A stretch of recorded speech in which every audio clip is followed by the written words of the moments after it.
2 days pa lang ako umiinom ng barley, napansin ko agad yung pagdumi ko. Regular na siya. Every morning, nagigising agad ako, toilet na agad yung hinahanap ko. Ang kagandahan lang dito kay barley, kahit nadudumi ka na, hindi ka sasaktan ng tiyan. Alam mo yung parang sakto lang siya. Hindi katulad ng Bio 50. Kasi, di ba, gumagamit nga ako ng Bio 50. Kapag heavy yung kinain ko, galing ako sa handaan, sa mga okasyon na talagang lapang, te. Pero ngayon, simula nung iminom ko tong barley, never na ako umiinom na Bio 50. Kahit yung mga iba ko pang iniinom na apple cider vinegar para lang maging okay yung pagdumi ko, hindi na. Eto na lang talaga. Eto. Inom ulit tayo.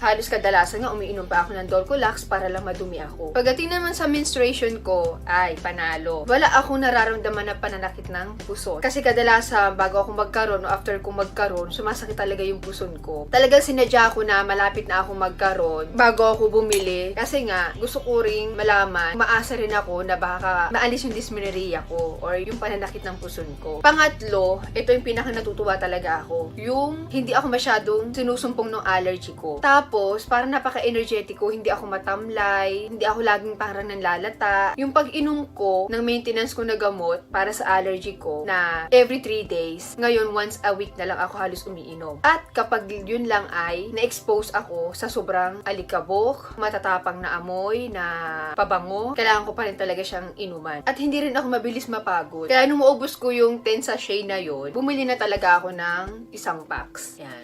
Ito. Okay. Dahil may kamahalan nga siya, te.